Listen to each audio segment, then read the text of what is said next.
From wherever you're watching us on this 24th day of June 2024, good evening and a very warm welcome to the Daily Report. I am George Maringa. Our sign language interpreter tonight is Catherine Simeloy. Now tonight, as is every Monday, we bring you power and politics on the other segment of the program. Ladies and gentlemen, you asked for him and he is here tonight. The Honorable Babu Owino, Member of Parliament for Embakasi East constituency, debuts on the Daily Report tonight. He's already in the premises and he will be joining us shortly to just have that conversation tonight, especially on youth and leadership. Remember, of course, he has been a supporter of the demonstrations, but also tonight we ask, there are more opportunities that lie, especially in future, and we also interrogate his space. Remember, Gen Z are saying they do not want any hand of any politician in these demonstrations. Quite an interesting conversation we're going to have tonight. So go ahead, start engaging us on X, formerly Twitter. I am at George Maringa _ on X, formerly Twitter, at TV47 News. You can tweet him directly at HE Babu Owino. Our WhatsApp number 0793267279 will also be open, as well as our SMS line 22047. Start with your name, where you're watching us from, your question, feedback or comment regarding the program, and any question you may have for Babu Owino. That and much more coming your way right here on the Daily Report. But first, a glimpse at what's making headlines tonight.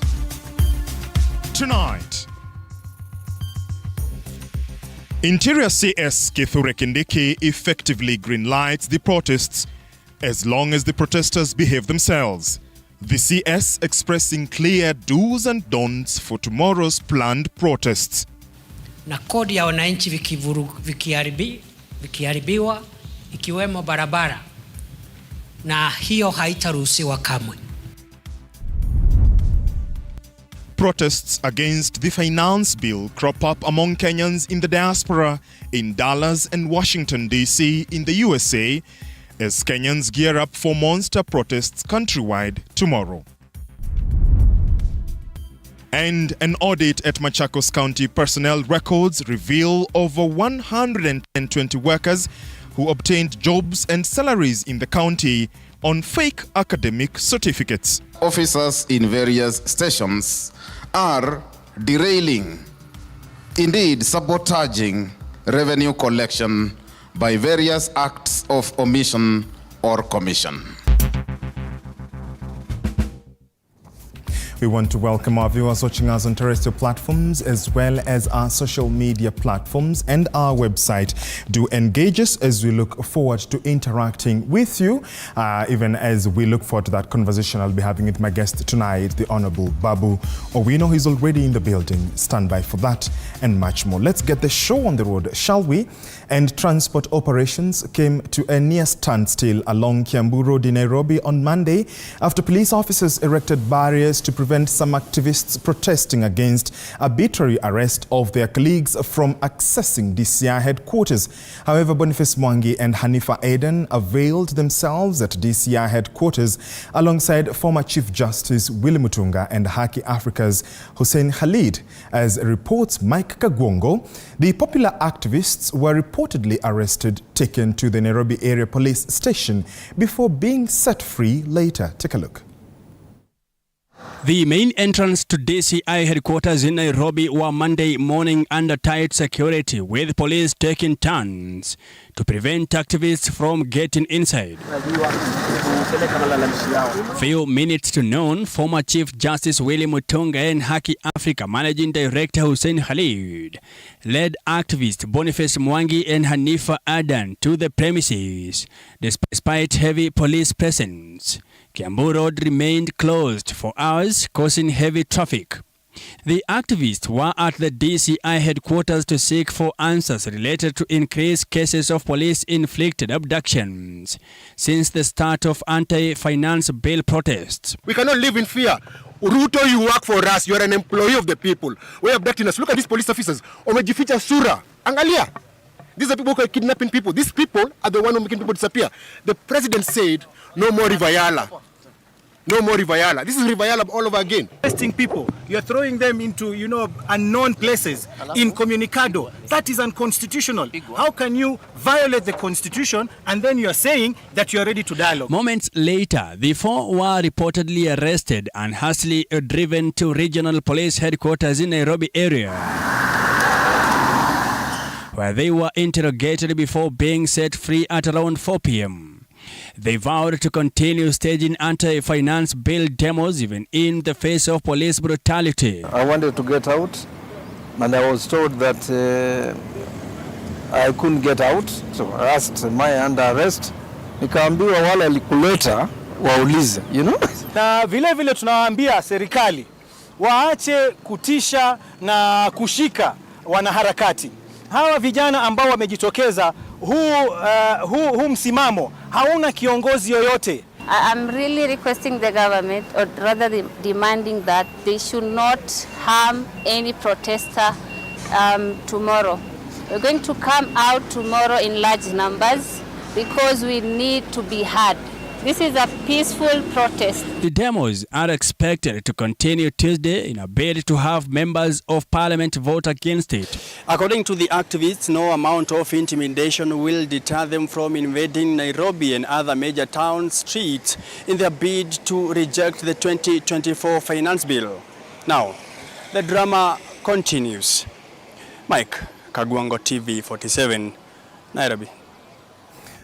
Thank you, Mike Kagongo, for that. Just to mention, Babu Owino is already here in studio. You want to stand by for that conversation coming your way in a short while.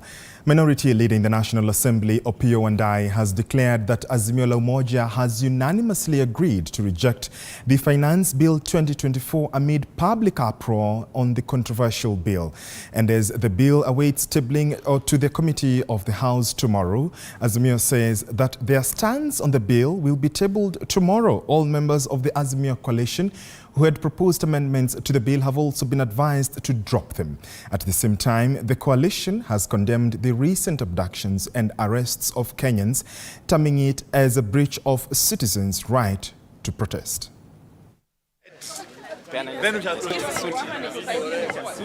Azimio la Umoja One Kenya Coalition parliamentary group meeting this evening on the question of the finance bill 2024. We have resolved unanimously that our position to reject the bill in its entirety stands. And that is the position we are taking to the Committee of the Whole House tomorrow morning. And that position is going to remain up to the very end. In other words, we are basically with the majority of Kenyans in continuing to reject the Finance Bill 2024. As a matter of fact, all our members who had proposed some amendments to the bill have been directed to drop them altogether. We have got nothing to do with the bill, and we shall reject it in its entirety. The new wave of abductions that are happening across the country, we take such actions as purely meant to intimidate the people and to cow them. So we stand in solidarity with the Kenyans who are being intimidated and demand that all law enforcement agencies respect the rights of Kenyans as enshrined in the Constitution. Interior Cabinet Secretary Kithure Kindiki has outlined tough measures that Tuesday's anti-finance bill protesters will have to adhere to, warning that if any of the measures are breached, the security apparatus will not hesitate to apply their full wrath to the protesters. Tuesday, the Gen Z, for the second week running, are planning to stage protests within the capital and major towns across the county in protest of the 2024 finance bill that they term to be punitive and have punitive clauses, as Moiga William now tells us with the details. Monday, hours before the start of the Anti-Finance Bill 2024 protest. Cabinet Secretary for Interior Kithure Kindiki outlined a number of measures that protesters will be required to adhere to for the planned protest within the country's capital and other major towns. The Interior Chief advising the protesters that, though the Constitution guarantees the right to demonstrate and picket, the protest must remain peaceful and unarmed through the assembly. Additionally, the protesters must not engage in violence or riots. They must not breach public peace. They must not obstruct traffic of any kind. They must not interfere with public and private activities or road, rail, sea or air transport. They must not obstruct or block or vandalize any private or public property. We do not want to interfere with our democracy, but at the same time, this country is the only country we have. And the rule of law is the only thing that puts us together and makes us equal. Further, the professor of law was quick to add other guidelines that should not be breached, that include to inform the police of the intended routes and timings, call off the activities at sunset or at 6:30 p.m., not to provoke, attack or obstruct law enforcement officers, and follow the guidelines of law enforcement officers. Fellow Kenyans, it doesn't matter whether you're supporting the demonstrators or you are against the demonstrators, we will treat you as a criminal. And we are going to be very firm and very unapologetic. Additionally, Kindiki warned of protesters from accessing what he termed as areas which are protected for national security reasons, although assuring the protesters that police will remain neutral but firm by not allowing any form of lawlessness. Mwege William, TV 47. 26 members of parliament have so far submitted at least 6 amendments, each in readiness for the discussion in parliament tomorrow of the Finance Bill 2024-2025. This comes in the wake of continued nationwide and international uproar against the contentious bill, with many saying it should be done away with entirely. But one may ask, does the public participation, and in particular the very public protests, ever end for such a legislation? From the streets of Dallas to sentiments by former presidential aspirant George Wajakoya, here is what the streets have been saying about the bill. In a Twitter Space conversation that attracted a virtual crowd of about 60,000 Kenyans, the hashtag Reject Finance Bill caption has garnered billions of retweets across the globe, with many Kenyans taking to the streets to push the point home. This cause was propelled physically across borders to the cushy streets of America, where Kenyans in diaspora had a word or two for the head of state.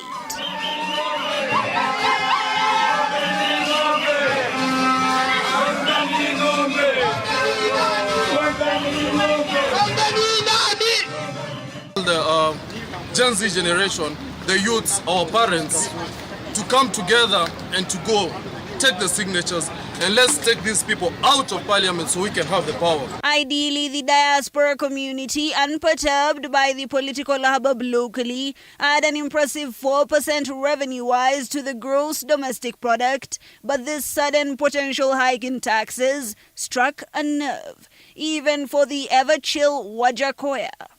Now they hint at an involvement from the West. Reject oppression! Reject oppression! Reject kubebufala! Reject kubebufala! Reject kubebufala! Now they hint at an involvement from the West aimed towards taking advantage of Kenya's vast resources. Wanted to come in as a member of the diaspora who knows where the bag bites, what have you.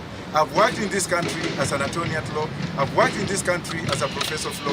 I've worked in the UK as a solicitor. I'm doing my 15th degree. I'm doing my second PhD, and that's why I'm here.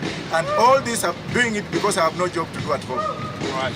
So I have now to keep saying, by going to school every day. If only these people would have listened to Kibaki, who actually took me home, maybe I would be shaping the policies of this country to another level.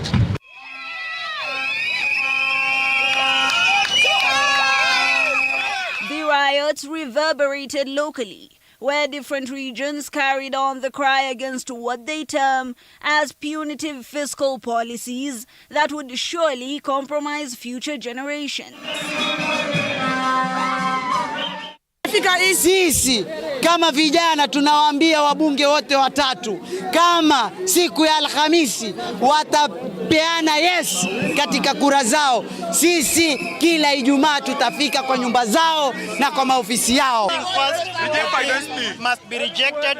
The bill must be withdrawn from the parliament.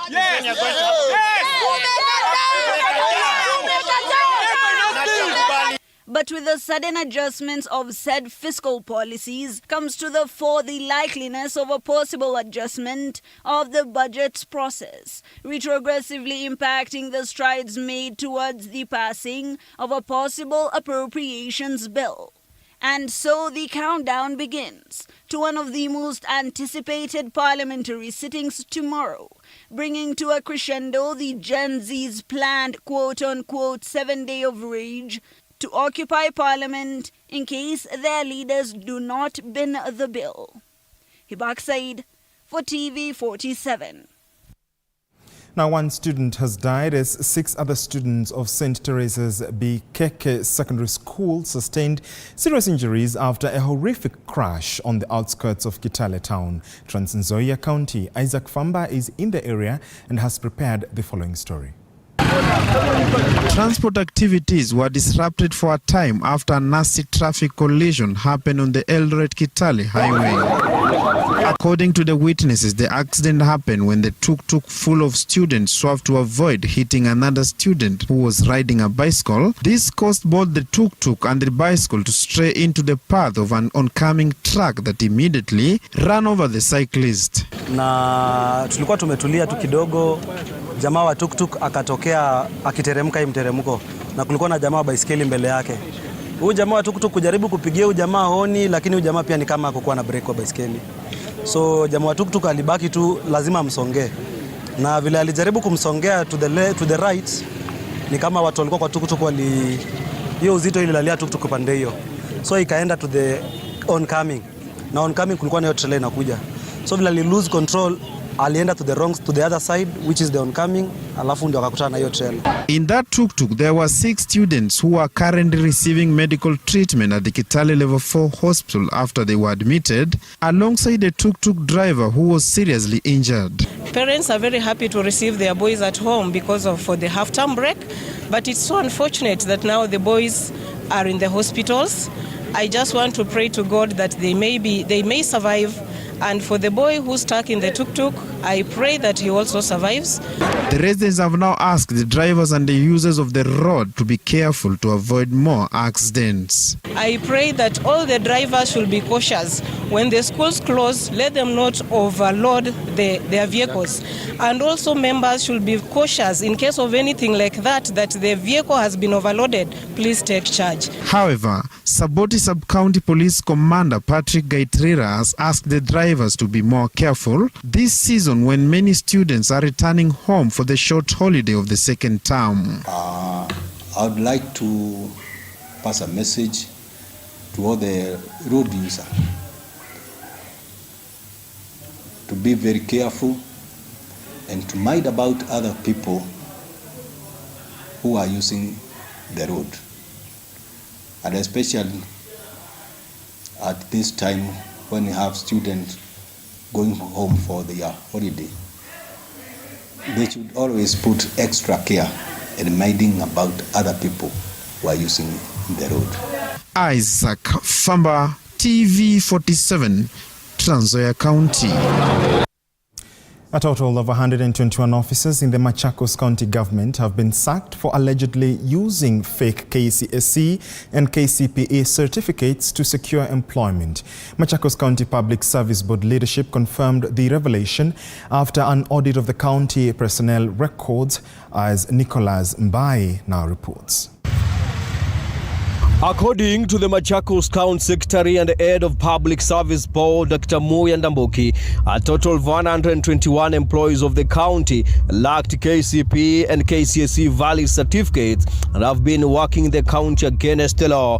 In February 2024, we requested Kenya National Examinations Council to authenticate 5,018 staff members. Dr. Muya says a vigorous authentication exercise was initiated in February among 518 staff members of the county, and after investigation involving KCP and KCSE education boards, it emerged that the perpetrators have been using fake academic certificates which could not be authenticated.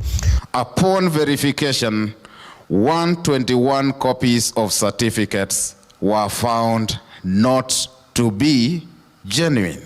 I direct the Chief Officer, Public Service, to within 2 days initiate the process of exiting these cases, these persons from the public service, and institute recovery of any and all earnings by these persons as provided in law. At the same time, 14 officers have been interdicted for allegedly colluding to sabotage revenue collection in Mwala sub-county.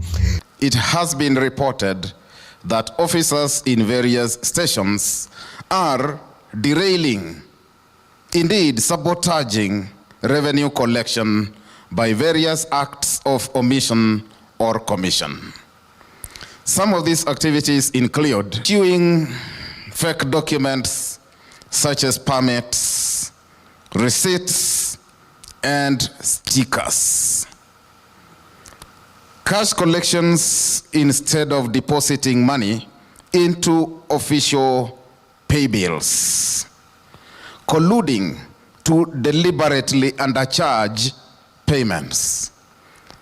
Collusions to evade payment altogether. Many questions now link on how the alleged culprits gained employment in the county without being noticed by the County Public Service Board. Nicholas Mbai reporting for TV47, Machakos County. Thank you, Nicholas, for that. The Milimani Court Chief Magistrate Ben Mark Ehubi will rule on Tuesday on whether to allow the police to detain Salim Swale, the Director of Press Service at the Office of Prime Cabinet Secretary, and 5 others for 14 days, pending investigations into allegations of extorting foreigners. Chichi Josephine now tells us more. Salim Swale Abdallah. Salim Swale, former NTV presenter and current Director of Communications for Prime Cabinet Secretary Musalia Mudavadi, and 5 others will know their fate on Tuesday after they were arrested for alleged impersonation, fraud, and abuse of office. The IO in the face of that application indicates that he is investigating several offenses, namely conspiracy to commit a felony, contrary to Section 393 of the Penal Code. Milimani Principal Magistrate Ben Makehobi, who is expected to rule whether he will detain the 6 pending investigations in the case of alleged extortion, stated that time was not on his side to make a ruling considering the submissions by both the defense and the prosecution. It's actually 20 minutes past 5. As a lower court, we are not supposed to sit after 5 unless with express authority from the Chief Justice. I have to admit I don't have that authority. I have reserved the ruling for tomorrow at 2 p.m. Through their lawyers led by Danstan Umare, they requested bail pending investigations, stating that the police have not provided compelling reasons to detain them. It's 14 days. They cannot hide behind the good office of the prosecutor. So we are saying, let him explain to us. We are asking the court to be guided by that affidavit in granting us the 14 days that the state has requested. The Director of Criminal Investigations filed a miscellaneous application to detain Swale and his co-accused for 14 days pending further investigations, an application that stated that the suspects were apprehended on June 23rd at the Prime Cabinet Secretary's office on suspicion of various offences, among them conspiracy to commit a felony under Section 293 of the Penal Code, attempt to obtain money by false pretense against Section 13, attempt to obtain money by false pretense against Sections 313 and 399 of the Penal Code, impersonation of a public servant under Section 105 Clause B of the Penal Code, and abuse of office. The suspects are Otieno Japolo Michael, Tere Kemunto, Daniel Omonde Gogo, Salim Swale Abdullah, John Musindi Wabomba, and James William Makoha, and the 6 await the judge's decision tomorrow on their detention. Chichi, Josephine, TV 47.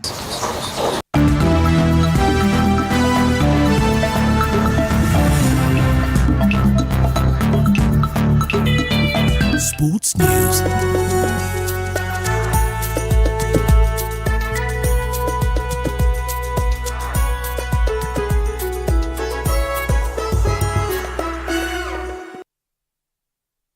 Kila kiongozi ana hadithi yake ya kipekee. Wazazi wangu walikuwa bit strict kwa sababu mamangu mwenyewe, mimi kutoka kuzaliwa sijailala nje. The white small one, huyo ana sniff gunpowder na risasi na bomb.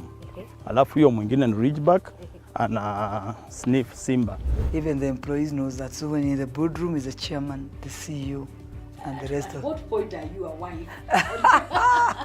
The minute you get to that inside that door, you become now the wife. Na kila maamuzi wanayoyafanya hufichua mengi kuhusu utu wao na uongozi wao. We see God blessing us, and we now realize the power of giving also has to be rewarded back. Kupitia kipindi Mfahamu Kiongozi, tunakuletea mahojiano ya kusisimua na uchambuzi wa kina kuhusu viongozi wetu. Pick your core business as the bigger stones. Put them in your diary first. Give priority the bigger things. Usikose kila Alhamis saa 1:30 jioni.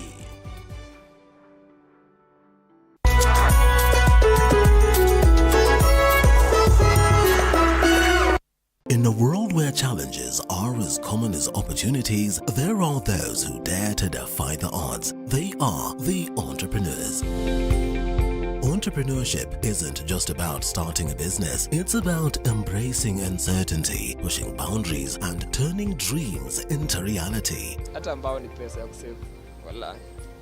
Ambao mwaka ni pesa nyingi sana. As long as you're earning something, there's always that opportunity to save. And you start with where you are. The way we run the business is in a very unforgiving way, where every team member has to bring out their best. So, to all the dreamers, innovators, and risk takers out there, remember, being an entrepreneur isn't just a job, it's a way of life. Join the journey. Become an entrepreneur. The Grind, Mondays at 7:30 p.m.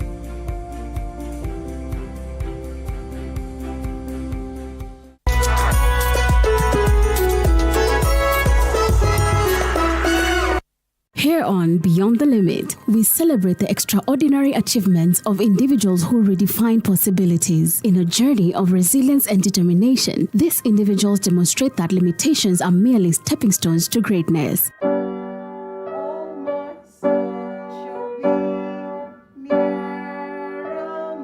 I'm Nancy Njoroge, a mother of 3. I have 2 girls and a boy who is Clinton and who is autistic. When my heart got healed, I decided to come out to be creating CP awareness, to let other people know that there is such a condition, and people that has it is not that they are witches. Together, let's go beyond the limit every Saturday at 8 p.m.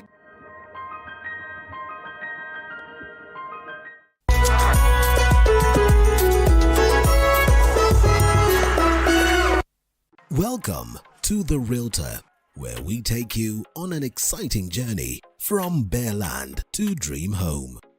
Step 1.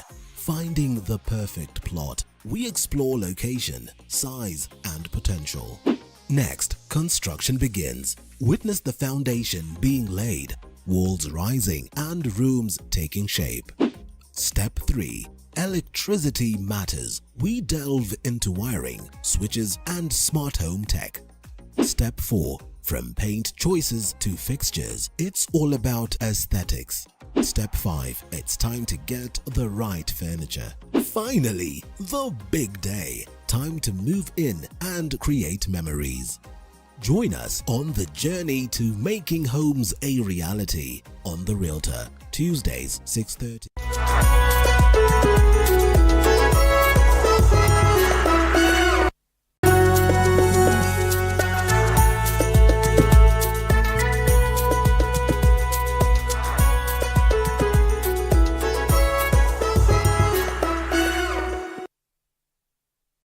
Kila kiongozi ana hadithi yake ya kipekee. Wazazi wangu walikuwa bit strict kwa sababu mamangu mwenyewe, mimi kutoka kuzaliwa sijailala nje. The white small one, huyo ana sniff gunpowder na risasi na bomb. Alafu huyo mwingine ni ridgeback, ana sniff simba. Even the employees knows that. So when in the boardroom is the chairman, the CEO, and the rest of. At what point are you a wife? The minute you get to that inside that door, you become now the wife. Na kila maamuzi wanayoyafanya hufichua mengi kuhusu utu wao na uongozi wao. We see God blessing us, and we now realize the power of giving also has to be rewarded back. Kupitia kipindi Mfahamu Kiongozi, tunakuletea mahojiano ya kusisimua na uchambuzi wa kina kuhusu viongozi wetu. Pick your core business as the bigger stones. Put them in your diary first. Give priority the bigger things. Usikose kila Alhamis saa 1:30 jioni.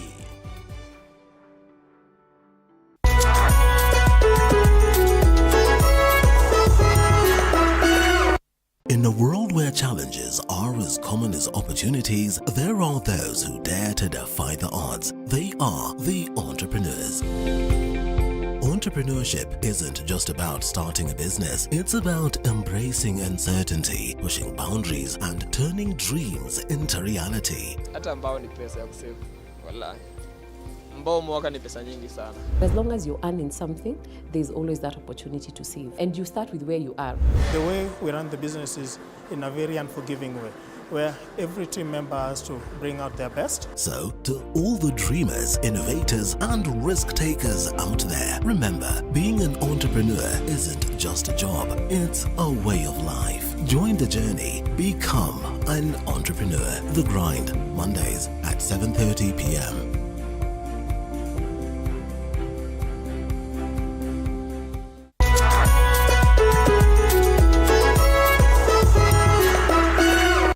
Here on Beyond the Limit, we celebrate the extraordinary achievements of individuals who redefine possibilities. In a journey of resilience and determination, these individuals demonstrate that limitations are merely stepping stones to greatness.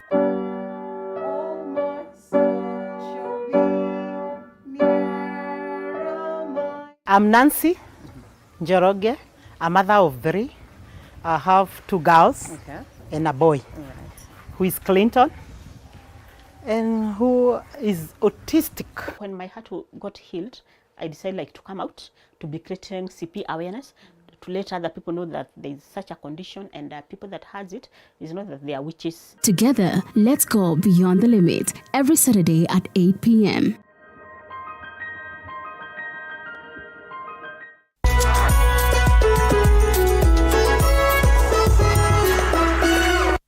Welcome to The Realtor, where we take you on an exciting journey from bare land to dream home. Step 1. Finding the perfect plot. We explore location, size, and potential. Next, construction begins. Witness the foundation being laid, walls rising, and rooms taking shape. Step 3. Electricity matters. We delve into wiring, switches, and smart home tech. Step 4. From paint choices to fixtures, it's all about aesthetics. Step 5. It's time to get the right furniture. Finally, the big day. Time to move in and create memories. Join us on the journey to making homes a reality on The Realtor, Tuesdays 6:30.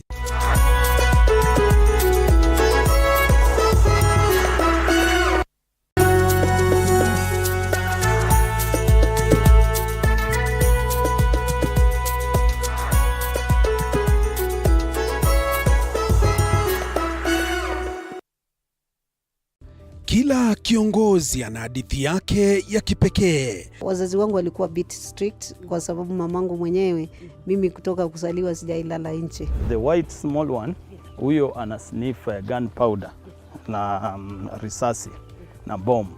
Alafu huyo mwingine ni ridgeback, ana sniff simba. Even the employees knows that. So when in the boardroom is the chairman, the CEO, and the rest of... What point are you a wife? The minute you get to that, inside that door, you become now the wife. Na kila maamuzi wanayoyafanya hufichua mengi kuhusu utu wao na uongozi wao. We see God blessing us, and we now realize the power of giving also has to be rewarded back. Kupitia kipindi Mfahamu Kiongozi, tunakuletea mahojiano ya kusisimua na uchambuzi wa kina kuhusu viongozi wetu. Pick your core business as the bigger stones. Put them in your...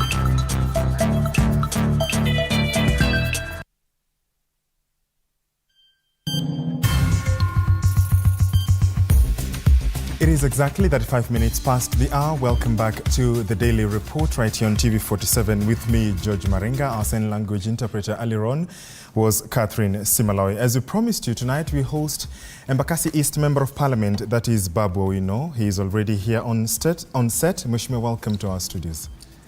I think it is your first time here. Yeah, this is my first time here, my brother. Yeah. Karibu sana. It's amazing. And the last time I left you somewhere, I see that you are poached. Yes. You're doing an amazing work. Asante sana. Yes. Thank you, Mhesh. How was your day today? Top of the world. I'm a happy man. I can't complain. Okay. Because of what is happening in the nation. At least people have noticed, the Gen Zs have noticed, that indeed they are the owners of this country. Yes, and that's what makes me happy. Way back from the university, it makes me happy because at least I know that I can mentor. And they were seeing how we were good at street activities when I was at the university. And indeed, now they're even better than their mentor. They're better than their mentor. Yeah. You said that, it is going to be an interesting type of protests. You call it the grandmother of protests. Yes. And it was quite an interesting statement that received quite some divergent feedback. Why did you come up with the word grandmother of protests? Normally we always organize a mother of protests, demonstrations, but this one is a unique type of protest because this is a protest that is coming from within Kenyans.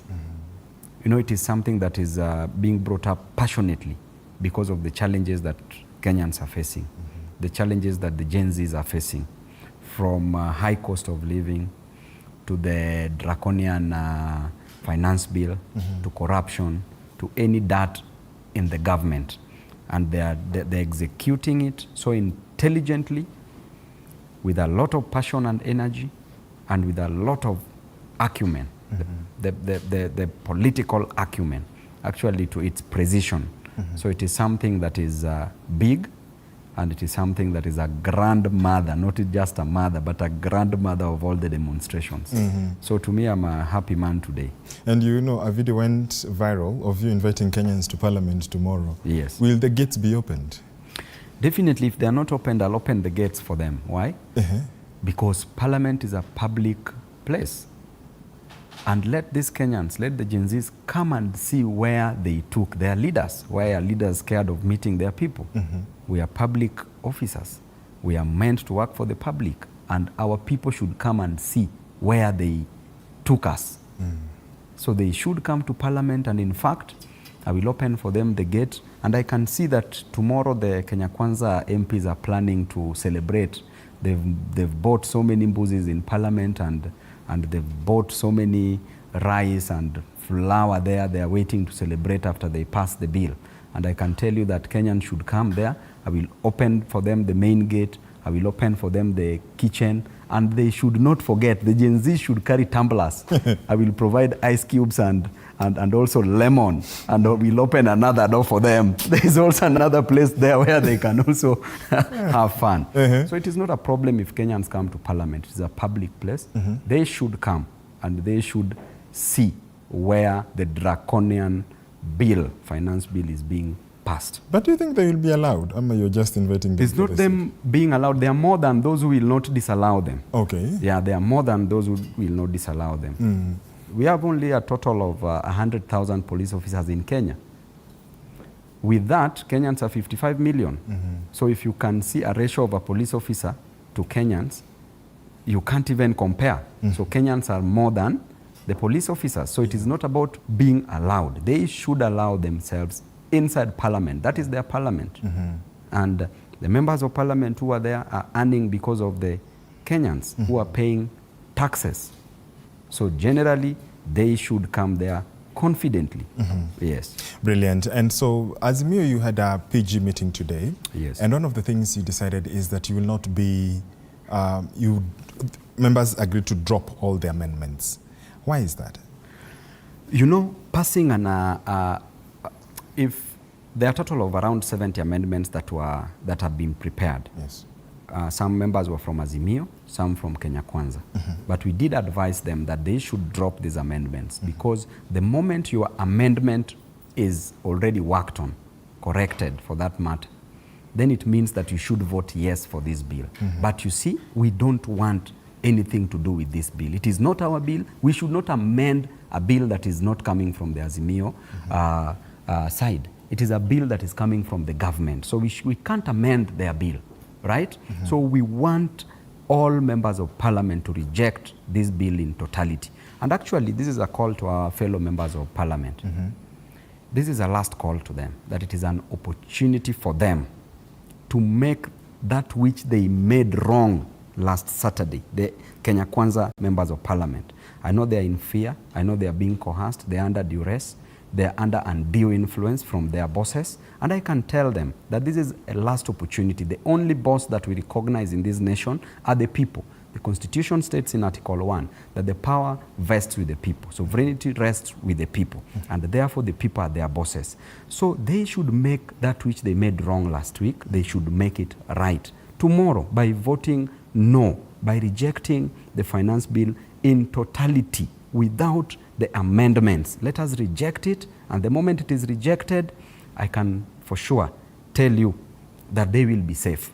But if they proceed boasting with a lot of megalomania and ego, too much ego, then I can tell you they are themselves, they are drafting, they are the authors of their own political epitaph. I can tell you they will go into political oblivion, which is the entombment of the unworthy into their own dust of nothingness. And from tomorrow they will be done, they will be finished, they will be crushed. So tomorrow is the last chance for members of parliament to make it right.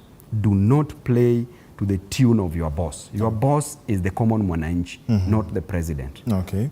So ideally, you know, Kenyans, of course, the Gen Zs especially have asked and called on members to reject the finance bill. You're also calling for that. And this, at the end of the day, will be subjected to a vote. Does Azimio or does your party, does your coalition have the numbers to marshal up and convince even those on the other side on the other floor of the House to be able to vote no? You know, Kenyans have spoken. Okay. So it's not about the numbers on the floor of the House. The 55 million Kenyans have spoken. Even in the constituencies where those members voted yes, you've been seeing Kenyans have been occupying their offices. You've been seeing how Kenyans have been communicating to them.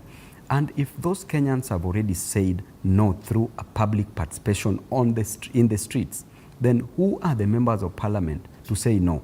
If the Kenyans that you are purporting to be making a law for a Kenyan who tells you that I don't want that law. So why are you making that law for that Kenyan who is not ready to consume that law? Therefore, you should drop it and you should listen to the people who are telling you no. Because why is the president in a rush to pass a finance bill and wants to assent to it in the name of I want to work for the same Kenyans who are demonstrating, who don't want the same bill? Why are you forcing them with the bill that they don't want? So therefore, that bill, it is so clear, it is not about how many numbers do we have. The last time we voted 115 no, 204 voted yes, because of undue influence, because of they were under duress. Yes. They were being coerced. They were being forced. And I can tell the president that this is over. The moment this bill will pass tomorrow, the first thing that we will do personally as Babu Owino, I'm going to move to court, because this bill is being passed through coercion of members of parliament from Kenya Kwanza government. This bill is being passed fraudulently. This is a fraud. This is where the president is bribing members of parliament from the Kenya Kwanza side to pass a bill. And that bill, we will go to court. Once the president assents to it, once it becomes an act, we will go to court to stop it ab initio, to stop the implementation of that bill to the extent to which it is inconsistent to the Constitution of Kenya, to the natural laws and justice, to the Grundnorm. And therefore, this must be stopped. Must be stopped. So ideally, if this bill is dropped, rejected and then dropped, ideally what should happen by law, and what can members of parliament do? Because the government has argued that this shall be used to finance the budget, right? So if it is dropped, if it is abolished, what ideally should Kenyans expect? Number one, the law does not act in a vacuum, right? Number two, the finance bill of any subsequent year, it's an appendage, it's an amendment of a previous act. Yes. Previous finance bill, finance act, sorry. Yes. So if being an amendment, it means that the moment this is suspended, nothing will cease working. We will use the 2023-2024 act, which again is so oppressive. And once Kenyans finish with this 2024-2025, let us revisit the 2023-2024 so that we make things clear once and for all. This is a problem that has been created by the Kenya Kwanza government, and it is a problem that they must take responsibility about it, because no Kenyan wants this. So definitely there will be no vacuum. The law will still operate. So suspend this bill. Go back to Kenyans on the streets. Let the Gen Zs participate in making of a new finance bill. They did not participate. And let it be put there at Jacaranda grounds or in the CBD in town. Let there be public participation there.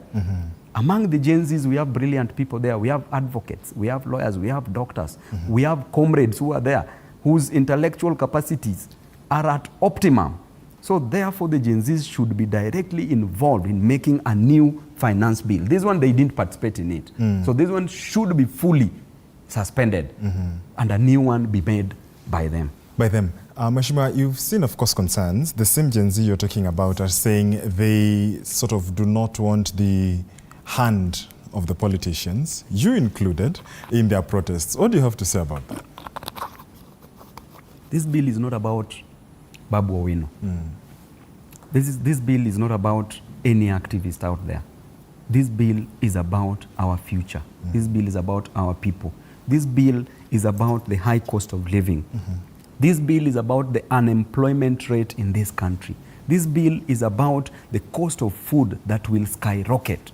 This bill is about the cost of education, the cost of healthcare, the cost of any other good that is good and service that is capable of being exported. I can tell you that this bill is about Kenyans. And therefore, the same way they are saying, you know, people have lost so much trust in politicians. Yes. So much trust, because politicians are being elected every electioneering cycle. They promise that they are going to do that which citizens deserve, but they do not deliver. Every now and then, until people have lost hope. This thing has been boiling up, and I can assure you that the Gen Zs who were born from 97 to 2012, this is a unique group that now, in 2013, when Uhuru became the president, a Gen Z who is 27 years now was 15 years then.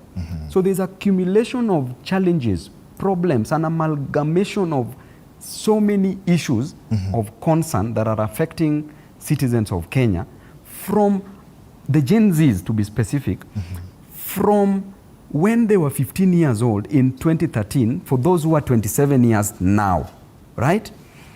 So for 12 good years, there have been challenges that they've been going through. And now they're like a waffle pancake, where now they are blowing out. They are blowing out, okay?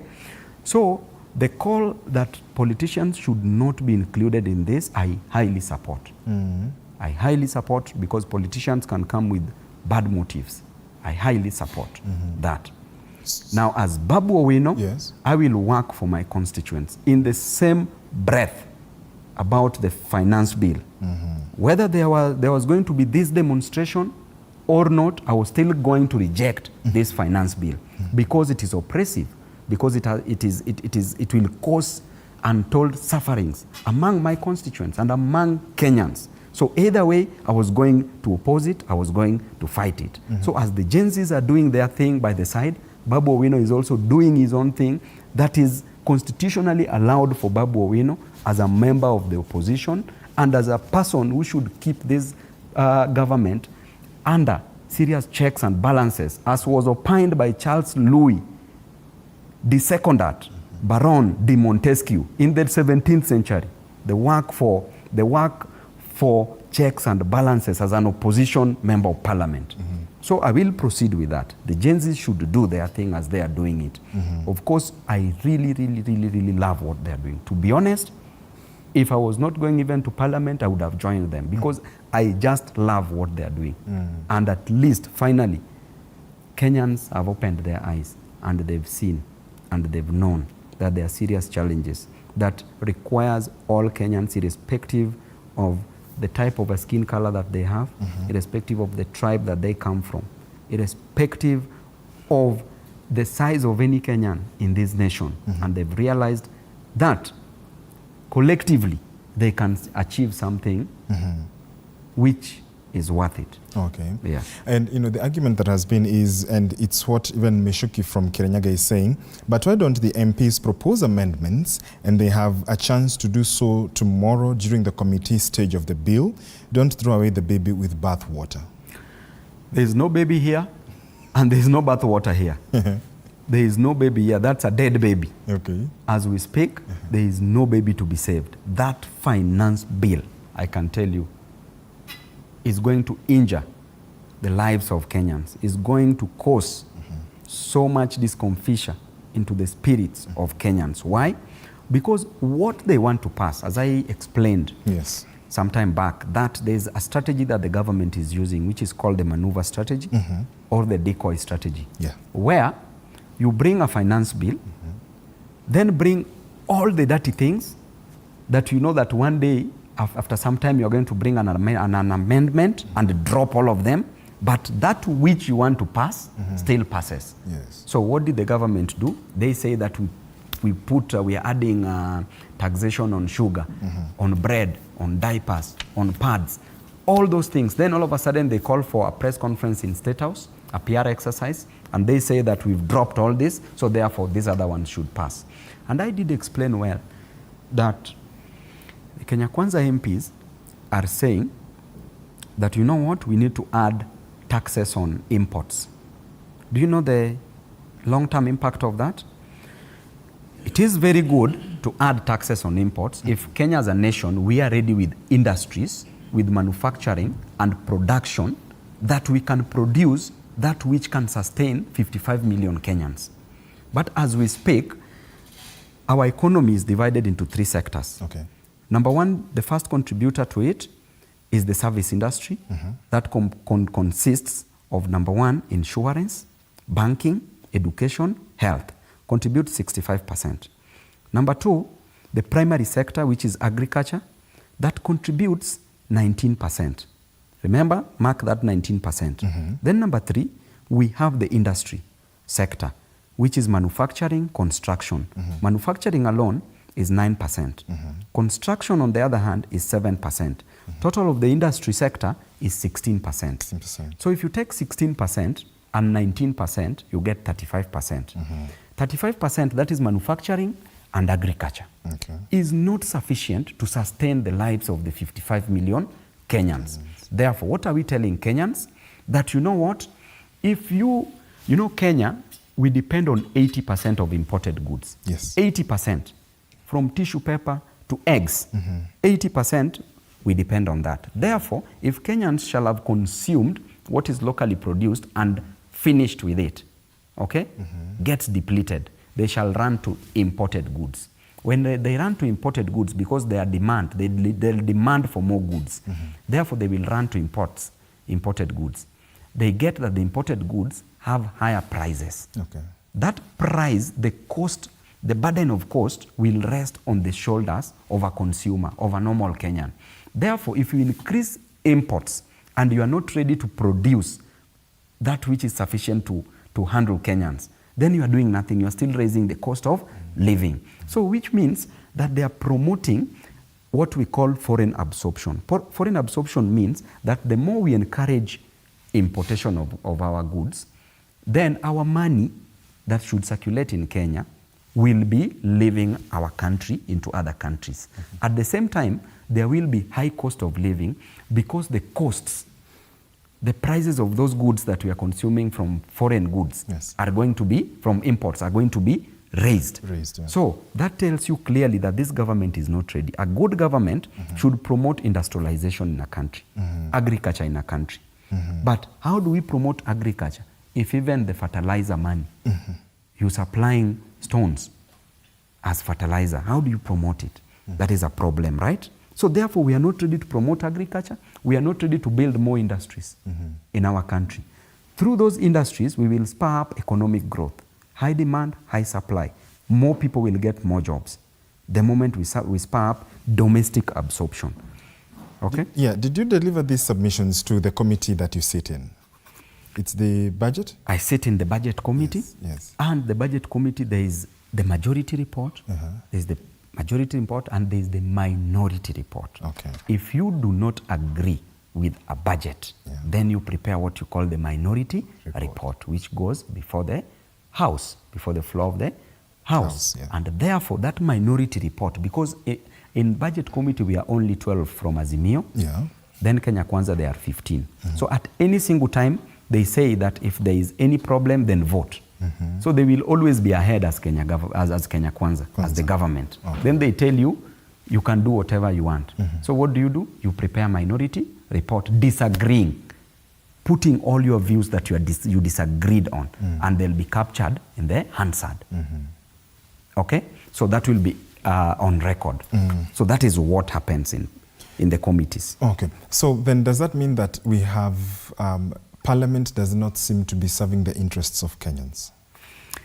Parliament is not independent. Parliament is dependent on the executive, which is headed by the president. So Parliament purely is on the government side. Why? Because Kenya Kwanza has the majority of members of Parliament, and anytime they say, you guys, you can make noise, you can fight, but let us vote. Anytime we vote, because they bought members of Parliament from the Azimio side, some of them, right, not all, some of them, now they say we vote, and that is how they end up carrying the day. So that is why we are pleased with what is happening with these mandamanos. Very, very pleased, because at least now Kenyans, the Gen Zs, are now feeling the same pain that some of us are feeling in Parliament, because we are there very frustrated, you know.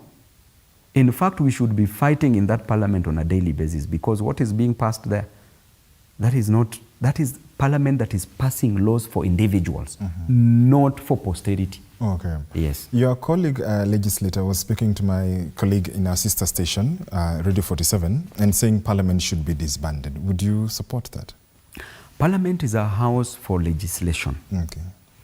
What should be done in Parliament is cleansing the Parliament, not disbanding the Parliament, because it is one of the arms of the government. How right? do you cleanse? Now, cleansing Parliament means, number one, we start from the voters, what the Gen Zs, the millennials, and other Kenyans are doing right now. It means that when they're going, some members of Parliament must be recalled. Some members of Parliament must never be re-elected. The moment we make the right choice, then Parliament will do its mandate, which is oversight, legislation, and representation. But as we speak, Parliament is not representing. Parliament is misrepresenting. So how then can that cure happen, the one that you prescribe? It is very simple. I said, number one, there is a recall clause, which states that any member of Parliament can be recalled, can be instituted, right? Number two, there is what we call, in the next electioneering cycle, then the citizens should know and see that this was a bad leader, this leader deserves to go home, should go into political oblivion. This was a good one, this one should be re-elected. But those who are bad should go home. The moment we do that, we will be cleansing parliament. Because we need laws in a nation. So the moment you disband the whole parliament, then there will be no laws that can be made in a nation. Right? Yeah. Just the same way, executive needs to be cleansed. That let there be the executive, yes. But what type of a president are we electing? Okay. Do they deserve it? Do they have the interest of the people at heart? That is the most important question that should be answered. Brilliant. As we simmer on that question, we want to take a short commercial break right here on the Daily Report. I see your feedback. Hello, Maringa. This government is really hurting us Kenyans. That bill should be done away with in its entirety. I wish we could have many Babu Owinos in that parliament than others. He mentions names here I won't mention.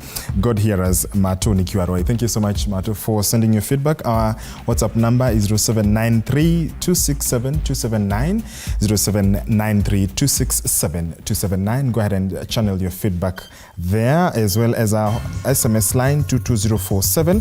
Start with your name, where you're watching us from, as well as your feedback, question or comment regarding the program. I am at George Maringa _ on X. Your handle is? At HE Babu Owino. Brilliant. You can go ahead and forward and channel your question. Capital H, capital E, capital H, capital B, Babu Owino. Babu Owino. Yes, brilliant. We look forward to engaging with your feedback on this program, but we want to take a short break. When we come back, we still continue to converse on these and other issues right here on the Daily Report. Do stay with us.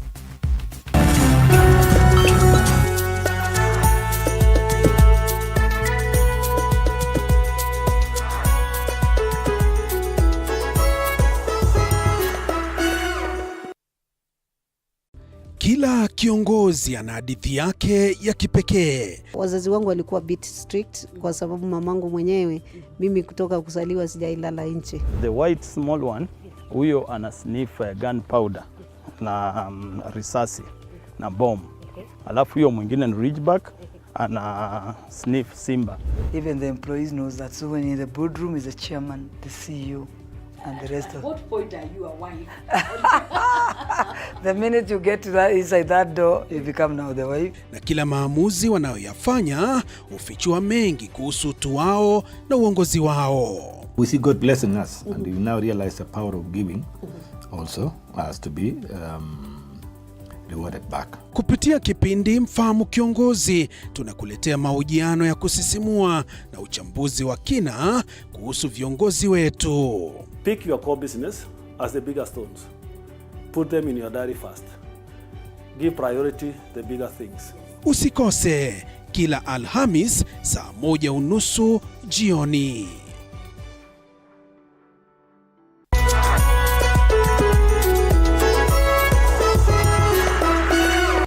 In a world where challenges are as common as opportunities, there are those who dare to defy the odds. They are the entrepreneurs.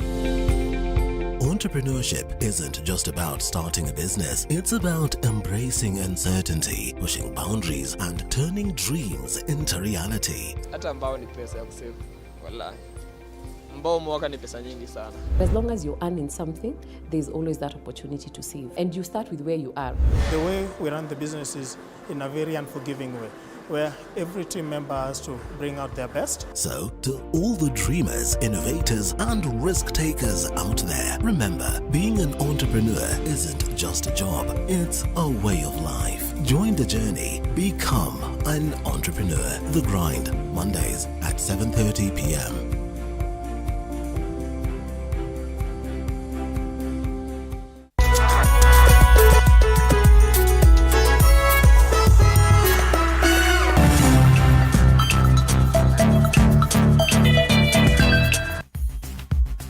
Welcome back. You're watching the Daily Report with me, George Maringa. My guest is still Embakasi East Member of Parliament, Babu Owino. Thank you, Mahesh, for staying with us. Let me go through some of the feedback here. There is an MP who admitted that the MPs were bribed to pass the bill in State House. We Gen Z are tired of these rogue leaders. From the time Ruto took leadership, he has been a tourist together with his ministers, wasting people's money. don't quite see your name, but go ahead and continue sending your question or feedback regarding the same. Mheshimiwa, when you make, when you look at the type of generation that you're dealing with, the electorate, when you go to your constituency, I wonder, what are some of the things that the Gen Z have told you they want to see? You know, Maringa, first of all, if I must comment on the issue of the bribery. Yes. That member of parliament is a Kenya Kwanza member of parliament. Yes. Right, and we all heard what he said, that they were being offered money. At least when he himself is saying that, it tells you a lot about what is happening, the rot that is in Kenya Kwanza government.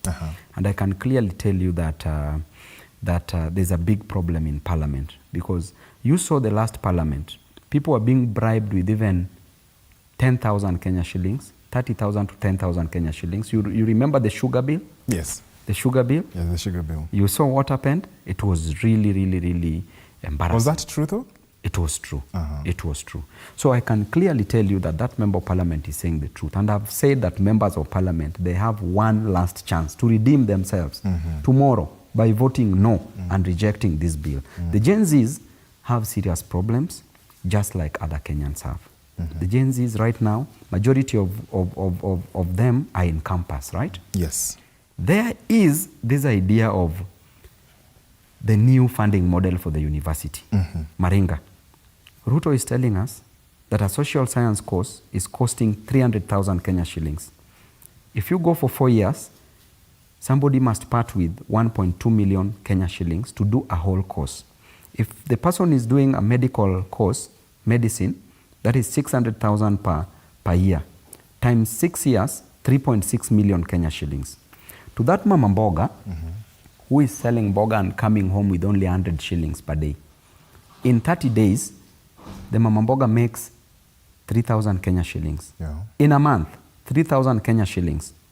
3,000 Kenya shillings times 12 in a year, that's going to be 36,000 Kenya shillings. In a whole year, how many years will you want to accumulate to get only 300,000 Kenya shillings that is being required in a university? Mind you, this person has other children to take to school, has rent to pay, has food to buy, has clothing, has transport to take care of, right? So, you want to tell me that the mama mboga that you promised job, that you said that once you get into office, will graduate from having a kiosk into owning a supermarket, this mama mboga cannot take a child to the university because you've raised the fee for this mama mboga? A person who's constructing, a person who is doing construction earns 600 shillings per day. If this person is working for 30 days non-stop, including Sundays, then it will be 600 times 30, which is 18,000. Yes. 18,000 times 12 in a year, that is 216,000 Kenya shillings in a year. Working non-stop, 24 hours without resting. You can still not afford to pay the 300,000 that is being required. So the Gen Zs, majority of them are in universities. Majority of them have finished universities, right? They are going through that difficult moment where they hear their parents on a daily basis struggling. At the same time, the cost of living is high. For the middle class, the disposable income, the money that they earn after paying taxes, that money is constant, the expenses increases. Yes. The moment expenses are increasing, this disposable income cannot sustain these expenses. For those who are not employed, how much suffering do they meet? There's problem because of high cost of living. There's a problem because the same Gen Zs, after finishing universities, they were promised jobs. They don't get jobs. Okay. You could see the other day, the doctors, the intern doctors, look at how they are being mistreated.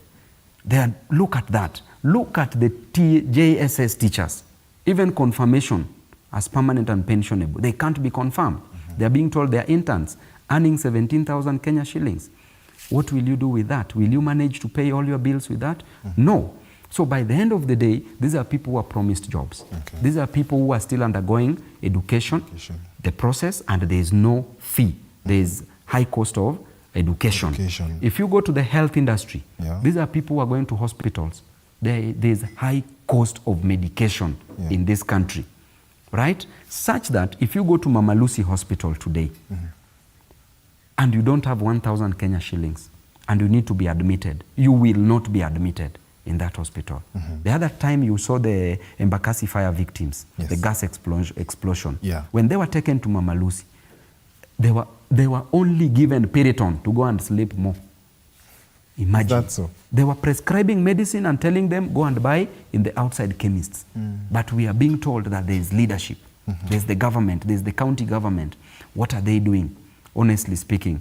So these are people who are experiencing the normal challenges that Kenyans are experiencing. And the only difference is that the Gen Zs have decided and said that enough is enough. We will not see more than this. We have to shape our future. We have to do it, and we will do it right. And I can tell you, during the COVID time, I used to teach these Gen Zs. You could see. These were my students, right? And because of the mathematics and the chemistry that I taught them, now, from tomorrow, from last week when they were starting the maandamanos, you could easily tell how they were using chemistry, right, to know the components of tear gas, right? And the tear gas, you know, it contains, it is chloropicrin or phenacyl chloride. The components, they know that there's benzene there, they know that there's nitrogen there, they know that there's chlorine there, and they know how to work around it, and they've gotten a neutralizer to neutralize this tear gas. At the same time, they know that Babu told us that distance is equal to speed times time. They know the speed of one police officer carrying a gun and a rungu, and they know how to skive them, to pepper them, you know, and they know which vector to take, whether that vector has magnitude and it is not a null vector, it is not a zero vector. So they make me so proud because now as their mentor, they are even doing better than me. So I'm really, really excited about this team. This team. So generally, the Gen Zs are experiencing the same challenges Kenyans are experiencing, the same problems Kenyans are experiencing. But they've decided to say enough is enough. And we give it up to them. Brilliant. So with this, you've mentioned, you know, the health issues. And first of all, what, you know, happened to your impeachment motion that you had tabled, or you were angling to table against the CS? Let me tell you, the moment the impeachment motion for Linturi failed, the CS Linturi failed, then the juice was not worth the squeeze anymore. Because we members of parliament, we voted for a ad hoc committee to be formed for the impeachment of a CS. Then there was conflict of interest. Number one, why were the same members of parliament chosen to form a ad hoc committee that was going to investigate the said CS about the matters fertilizer? Then the same committee comes out and says that only 7 members of parliament, this one for the first time, the Kenya Kwanza government and the opposition government majority voted in favor of the ad hoc committee to be formed for the impeachment. Then 7 members of parliament, they come and say that, you know what, whatever decision you made on this floor of parliament, we don't respect it. Then they said that this CS should go scot-free, that the CS was innocent. So therefore, what was the need of me pushing the other one? What was the need of me pushing it if you know that those 7 people are still the ones who are going to rescue that CS? Right? So I leave it in the hands of the Gen Zs to deal with them. To occupy their minds and their hearts and their bodies and wherever they are, their offices and wherever they are. By the way, what do you make of the transition to SHIF?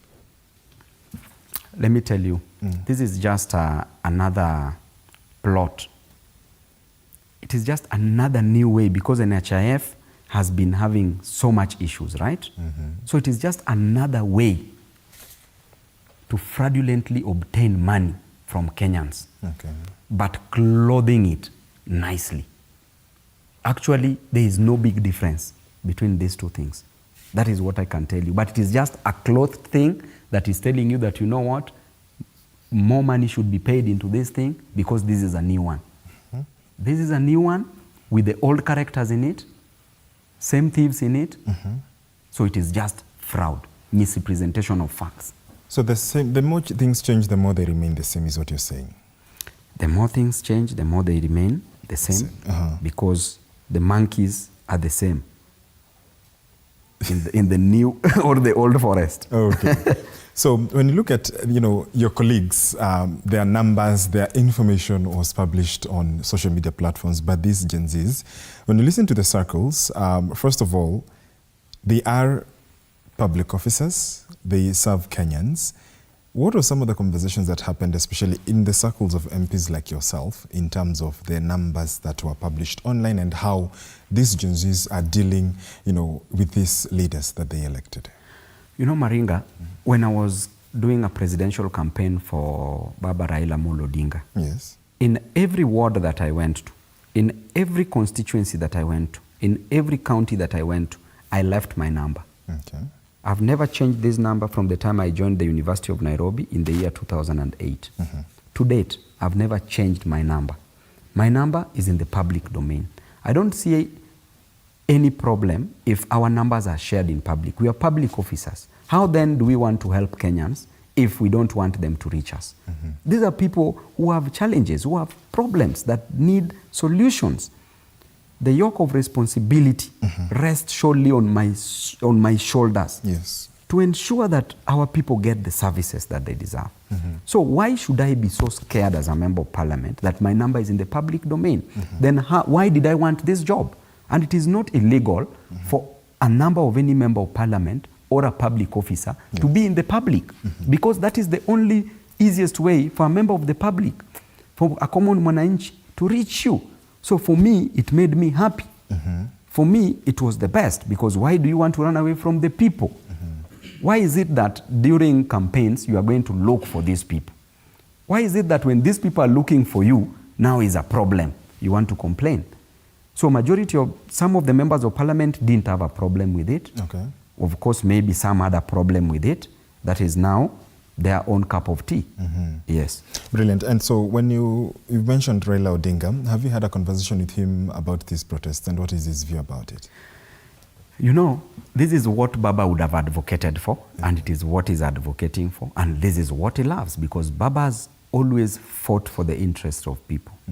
Baba is one man who started fighting for the people and against the government, and many governments for that matter. And if you ask me, Baba is a proud man wherever he is now. In his house, anywhere he is, Baba is a proud man. And these Gen Zs are making him proud. This is how Baba used to be when Baba was a youth. And this is how still Baba is at his age. Okay. This is how he is. That is what that man is. And that is why most of us, we believe in him, because of his ideology. Yes. Brilliant. And so the members of parliament who voted yes, belonging to your party, belonging to your coalition, have the party instituted legal or any disciplinary action against them? The party must do so. Party has structures. Okay. There's a structure on how to communicate about such issues. Yeah. The Secretary General, Senator Edwin Sifuna, communicated clearly about what will happen to these members of parliament. And this should be implemented as fast as possible, because they are doing what does not resonate with the party's ideology. Okay. So I think that the leadership of the party should be in a position to handle. Okay. Nice. So the issue that has cropped up, especially in the last 72 hours, especially after Thursday, is the abductions. As the Member of Parliament for Embakasi East constituency, as Babu Owino, as the leader of this country, first of all, what is your reaction and your message, especially to the government or whoever is doing this? Maringa, as Babu have been abducted severally, I can't advocate for that. It's really not good. It's really disturbing, because the only crime you've committed is to stand up for your own right and for the rights of other Kenyans. Yes. The only crime you have committed is to tell the government that, you know what, this finance bill is not okay. Ruto did say, when he was being sworn in, that these extrajudicial killings and arbitrary arrests, political arrests, shall not take place. Ruto did say, during the burial of Ogola, General Ogola, that there will be no more political arrests. Right? But what does Ruto say? If he's not flying, then he is lying. Okay. Or if he's flying, he is lying at the same time. Right? So he lied to us once again because we can see the abductions. There's a time they abducted me for 3 days without producing me in any competent court of law, infringing on my rights, violation of my rights. They are violating the rights of other Kenyans, right to picket, right to demonstrate, right to express an opinion, right? So it does not, should it mean that if you have an opinion and your opinion is differing from the government's opinion, then you should be punished? That should not be the case. The government instead, Ruto should instead use that as a learning lesson. And I can tell him, Mr. President, a fly that does not listen to an advice will accompany a corpse to the grave and they will be buried together. I will repeat. A fly that does not take an advice or listen to an advice will accompany a corpse or a dead body to the grave and they'll be buried together. So you better listen. Listen to the cries of the people. These are the people whom you are calling hustlers. Listen to these hustlers. They are sending you warning shots. Before it's too late, listen to them. Because these abductions, we will highly condemn them. You will abduct 1 or 2, but you shall not finish them. They are more than you. They are more than the police officers. They are more than the members of the military. They are more than you. And we are appealing to the international community that they should not sit back and watch when there are gross violation of human rights in Kenya. They should support Kenya. They should issue sanctions to various leaders, starting with Ruto himself. Everything that he thought that he has built already has crumbled down just within 2 weeks. Therefore, he should listen to the plight, to the cries of these Kenyans. Any politically arrested person should be and must be released unconditionally. The IG has no mandate, has no locus standi in arresting somebody arbitrarily. And if you arrest somebody, produce that person before a competent court of law. Shadrach Kiprono is still missing. We don't know where he is. The police are keeping him. And for that matter, Shadrach should be released unconditionally. Yeah. He's a young man who's still making his life. I was with him at the University of Nairobi. He was 1 year ahead of me. He was in Lower Kabete campus. I was in Chiromo campus. This is a person whom even in campus used to advocate for the rights of comrades. So why should you arrest him now? So I think Ruto is really messing up. And today he has promised that he's going to increase salaries for police officers just because tomorrow there will be demonstrations. And police officers, the same challenges you experience are the same challenges Kenyans are experiencing. The moment you carry that tear gas, the moment you want to kill that Kenyan, think twice because they are fighting for you. The same school fee that you are paying is the same school fee that other Kenyans are paying. The same unga at that price that you are buying it is the same price that any other normal Kenyan is buying it. So therefore, do not be cheated. You've been cheated before that your salary would be increased. They only increased 1,000 for you, of which they were taxing and you are only getting around 400 Kenya shillings. So I can tell you, you are being lied to so that tomorrow you cause mayhem. Do not attempt. Because time will catch up with you. The officers who used to kill people, Ruto already took them to court. The other day, during Uhuru's time, do you remember? That squad that was formed, they are carrying their own crosses. So you will carry your own cross as a police officer. And remember right now, Kenyans know where you stay, Kenyans know your children, Kenyans know your houses. And you are only one person. My friend, do not intimidate people with useless things. When you were abducted after the last year's maandamano, what did they do to you? You know, my brother, these people abducted me at 9 p.m. Put me in an international airport. They put me in the boot of a Subaru. They had 4 Subarus. Tied my hands, blindfolded me in the boot of a Subaru. Drove around this country. I didn't know where I was. Then put me in a cell somewhere. I didn't know where I was. Then by God's grace, there was one good police officer and I wouldn't want to disclose this. Who managed to communicate, and by the end of the day, people knew where I was at Wanguru in Mwea. Kirinyaga. And you know that cell is a cell where the colonial masters used to put the Mau Mau leaders in that same cell. So the question is, was Babu too big, too huge for these cells that you passed here in Nairobi to go all the way to Mwea, wasting taxpayers' money in terms of fuel, wasting time from my own time and even those officers' time to drive me all around in the name of intimidating me? I want to tell you that in chemistry, they say that impurities increases the boiling point of water.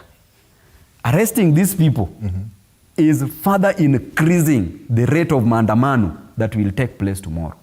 So these impurities that they are committing, that they are putting up, will further increase and gravitate and catalyze the rate of the reaction that will take place tomorrow. And for every action, there will be an equal and opposite reaction force. So that is quite some interesting observation. But then in terms of the deployment, and you've heard what Interior CS Kithure Kindiki has had to say about it. First of all, I mean, what do you think about that statement? And he said, provided the protesters, quote unquote, behave. I think those are roadside declarations made by the CS Interior. We can't treat them seriously. That CS should go to Baringo, manage those bandits in Baringo. These Gen Zs, they are not a problem to this nation. But instead, the executive and some members of the parliament are a big problem to these Gen Zs, to Kenyans. Okay? And therefore, whatever Kindiki said, Kenyans treat it as just a mere statement of path. Because why are you saying that you will give them direction? Why are you saying that you will show them the way? They know Nairobi. They know where they are going. They are not mad people. These are intellectuals. They know where they will be going. They know that they need to go to parliament. After parliament, they also know the road to State House. They know until back to their houses. Okay. They know all these routes. You don't need to show them any route. Police officer, if you are a traffic police officer, simama hapo kwa traffic. If you are posted at the station, kaa hapo kwa station. Kwanza, I want to tell these the Gen Zs that you need to develop, escalate it further, that any person who is arrested, you go and occupy that police station. Go and occupy that police station anywhere in this country. Because we should not joke, we are more than them. And if we are more than them, we should be fearless. The only thing to fear is fear itself. So generally, there's a big problem. And when you asked me what they did to me, they did not produce me before any competent court of law. They put me in a police cell for 3 days, 72 hours. My brother, if I tell you this, without food, incommunicado, no communication, no legal representation. My family members, you saw the way my wife was walking in the dark. Those police officers even beat up my wife, I can tell you. And I'm looking for that officer. And I'm saying it in public. If I find you anywhere, my brother, you've dug your own grave. Because why would you violate? It is because they threatened my life. They threatened my life, so I will threaten them. That's quite... So Maringa, you cannot purport that the husband of this woman is arrested and then you beat up my wife? As who? So you had said you had said you'll seek compensation. Did you seek it? Already I filed for a constitutional petition that I will seek for declaration of violation of my rights, and number 2 for damages and compensation. But that will not be enough. As a victim or someone who has gone through this, would you be introducing any legislation to be able to curb this or to safeguard Kenyans? There are enough laws in Kenya already as we speak. The Constitution is clear. Article 37. You have a right to picket, to demonstrate. You are being protected by that. That's why any demonstrator, any person demonstrating while presented before a competent court of law, those cases go nowhere because they are unlawful, they are unconstitutional. So there's a law already protecting that. And there's also the rights of an accused person. Okay? that states clearly that an accused person should be told of the reason why they've been arrested. Yes. Number 2, the accused person is entitled to legal representation.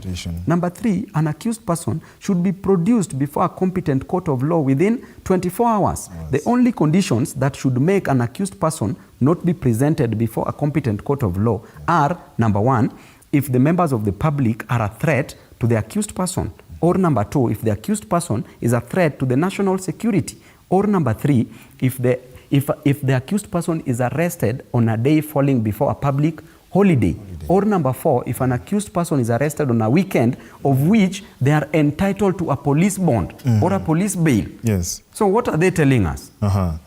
Brilliant. Babu, the discussion is getting quite heated. We can see the feedback on social media. How on earth would a government that purports to support women and youth allocate 182 million for Women Enterprise Fund and 200 million shillings for Uwezo Fund? This country has over 20 million youths and over 20 million women.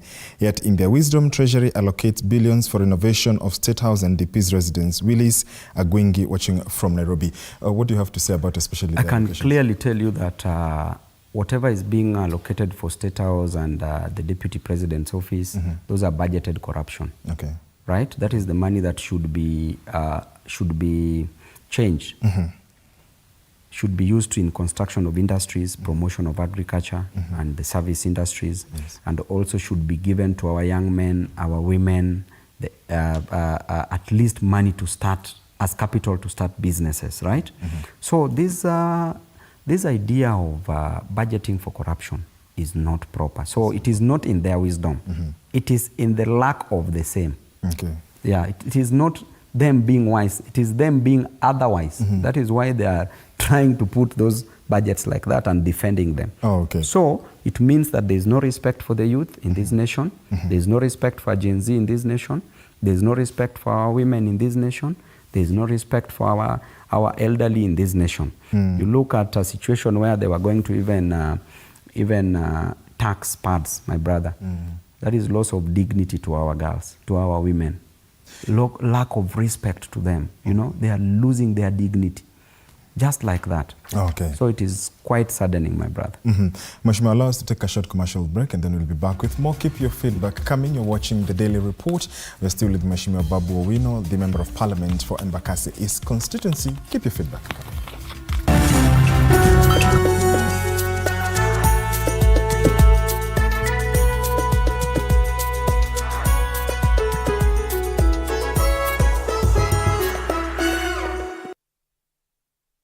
Kila kiongozi ana hadithi yake ya kipekee. Wazazi wangu walikuwa bit strict kwa sababu mamangu mwenyewe, mimi kutoka kuzaliwa sijailala nje. The white small one, huyo ana sniff gunpowder na risasi na bomb.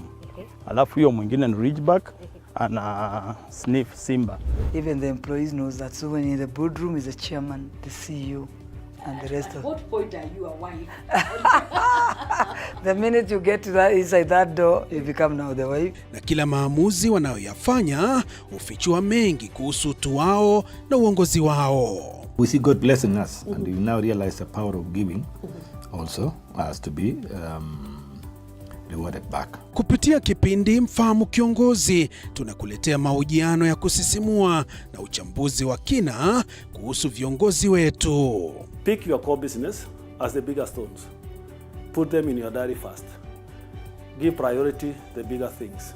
Usikose kila Alhamis saa 1:30 jioni.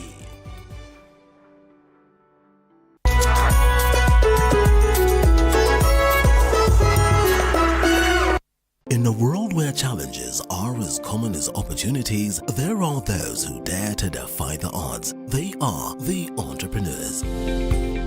Entrepreneurship isn't just about starting a business, it's about embracing uncertainty, pushing boundaries, and turning dreams into reality. Hata mbao ni pesa ya kusave. Wallahi. Mbao mwaka ni pesa nyingi sana. As long as you're earning something, there's always that opportunity to save. And you start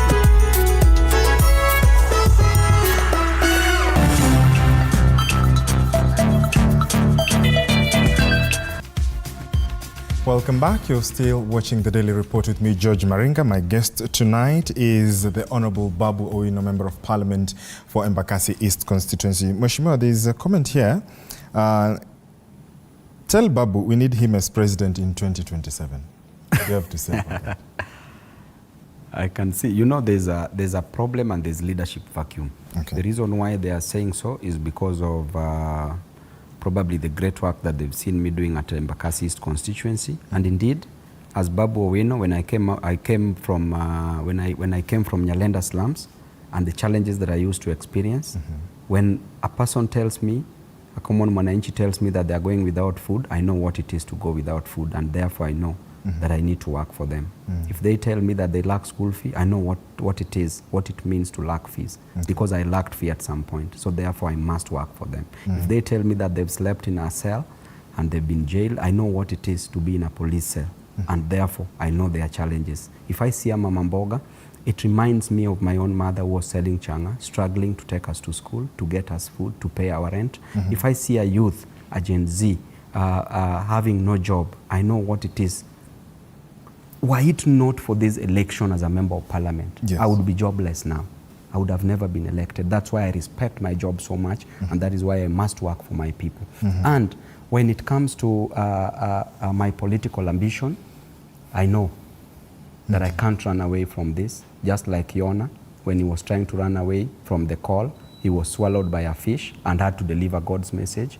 If it is timely, then why not? In Senegal, we've had Faye, we've had Sonko, coming straight from the prison, 10 days to elections, to State House. And right now, Faye in Senegal has reduced taxes. You've seen that. A government that is meant to work for the people will reduce taxes. Because the government, yes, they should collect taxes, but not exorbitant taxes, not too much taxes. If you put high taxation, you will not get the revenue that you want as a government, because you will create low demand for that good that you're increasing a tax on. And therefore, there will be low supply on it. And therefore, it will even further lead to loss of jobs from the industries that are manufacturing those goods. And therefore, if it is as per the call of the people, then why not? Because the voice of the people is the voice of the Lord. Vox populi, vox Dei. So when the right time comes, we shall announce our ambition. As I said earlier before, I'm overqualified to be a president. I'm overqualified to be a governor of any county in this nation. I'm overqualified to be on any seat because my mental faculty can handle that. And I can clearly tell you that in my basket of intelligentsia, I can handle that perfectly well. Mishuki was saying he needs to look for a dictionary. In the meantime, but as Babu Owino, what do you feel right now? As Babu Owino, I feel so happy about tomorrow, what will happen tomorrow, because for the first time, Kenyans have decided that enough is enough. They've said that leaders, mkae kando, some activists, mkae kando, those who will want to use this opportunity for their financial gain, wanafaa wakae kando kabisa, kabisa, so that at least this thing be a Gen Z driven process. Let it be their own process. And wholly, I'm so sad with this government, so sick and tired of the promises they give, so sick and tired because our children cannot go to school. Are you aware that up to now 50,000 kids haven't joined Form 1 just because they lack school fees? Are you aware that a normal Kenyan cannot afford 3 meals in a day? Are you aware that people don't have jobs? It is so saddening. Those are the challenges that Kenyans are facing that are so challenging that makes me sad. If you were president right now, what would you do? Number one, suspend the finance bill. Wake up, tell members of parliament from Kenya Kwanza side, vote no tomorrow. That is against number your one. own government? That is number one. Why? Because the president is making a finance bill for the people, not for himself. And if those people have said no, why don't you say no with them? Be on their side.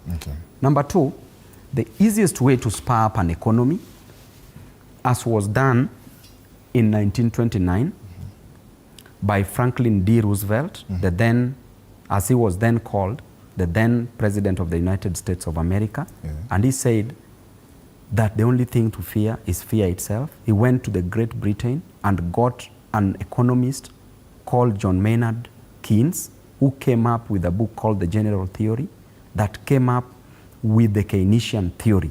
The Keynesian theory was stating clearly that put money into the pockets of the people so that you can create a spending frenzy.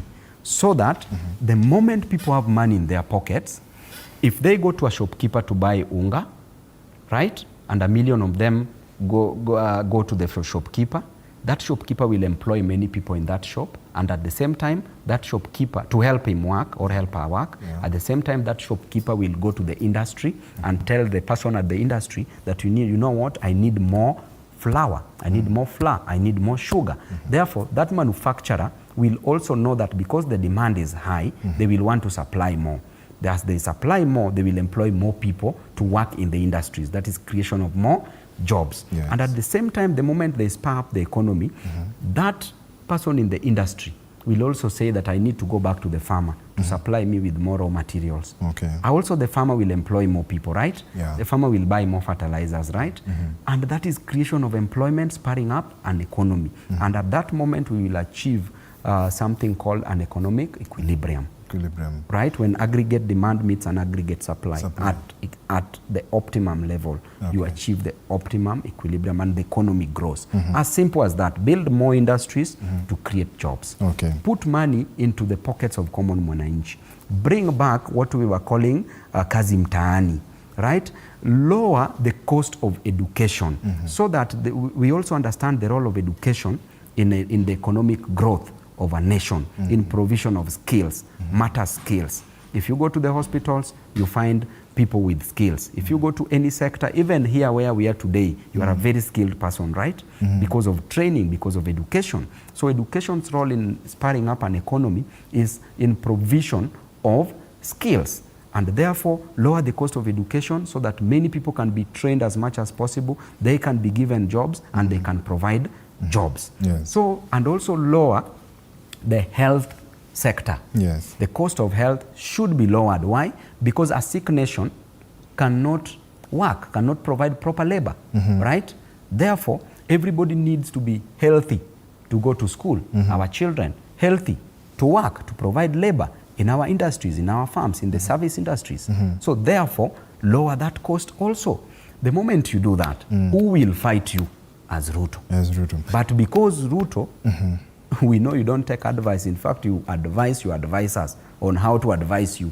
We know you will not listen.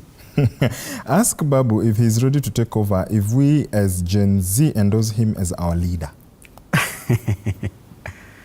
You know, already I taught these Gen Zs. Yes. These were my students. Right? These were my students. And they are doing something which is amazing. During the COVID period, do you remember? Yes. 2020. Up to 2021. Up to 2021, 2022, I was still teaching, right? And even the other year, 2023, I still taught, right? And I even did university education. So even those at the university, I also did get an opportunity to teach them. So I'm their teacher, and they are doing better. And personally, if they call, I will heed.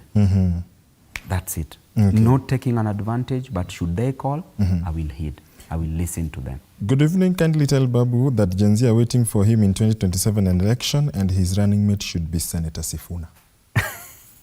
Sifuna is a gentleman. Sifuna, I really like Sifuna because Sifuna fights for the interest of the people. He's one senator that means well. He's one senator that is always never on the side of the oppressors. He is on the side where the people are, where the people require his services. So generally, sisi tuko pamoja, tuko gangari, we have all that is required. Number one, Henry Kissinger said that a politician, a good leader must have 3 qualities. That number one, he must be intelligent, which we overqualify. Number 2, that he must have a political acumen, which we overqualify. Number 3, the leader must have passion and energy, which we have to deliver. So we can therefore deliver for them. That's it. Yeah, brilliant. You know, so to some feedback, our Our leaders have let us down again and again. Bruce Tsiamba on X, will be out here exercising our rights directly. Intimidations, abductions and killing will not deter us from fighting for what is right for us. We need accountability of the borrowed money we are being imposed on. On this issue, and there is even a question on matters that debt. Let me just get this one to talk about. Please, can my brother Babu confirm to the president, if we need to pay China bills, we want to pay our loan direct to them, tired now to a commission and paying and ending loans. That conversation on loans. You know, Maringa, there's a big problem about loans. Generally, we don't have a problem with domestic loans because this is money that is circulating in Kenya. Yes. But we have a problem with foreign debts. Okay. We have a total of around 10 billion in terms of loans, close to approximately 10 billion, of which 48% is domestic and 52% approximately is foreign loans. Foreign loans. There is no problem with borrowing. Okay. The problem comes in where if you borrow, you use it for personal gains. If you borrow for corruption. If you borrow for patrimonialism. Patrimonialism means that you borrow to misuse, to please the keys to power, to please those who are around you. And therefore, borrowing is not a problem. But if you borrow for those reasons, for those bad reasons and recurrent expenditure, then it means that that loan is called unproductive loan. Okay. If you get unproductive loan, then definitely you are killing that nation. You need to borrow for development, right? The theory of borrowing was opined by a gentleman, an Italian-American economist, who was called Franco Modigliani, as he was then known, right? Franco Modigliani came up with what we call the theories of consumption. Okay. And under theories of consumption, discussed what we call the life cycle hypothesis. Yes. And he said in life cycle hypothesis that you, as you are working here as Maringa, what you are earning now might not be congruent, might not help you probably build a house that you want in future. That what you need to own in 70 years' time, you can own it now by taking a loan, as long as you pay, you repay for it over a period of time. That is productive loan. But if you borrow to go and drink, if you borrow to go and misuse, that is not productive borrowing. That is non-productive borrowing. Therefore, the monies that we've been borrowing as a nation is monies that we've been borrowing, but is lost on corruption. Okay. Is lost on pleasing people. That is patrimonialism. And this money is wasted on other things and also recurrent expenditure.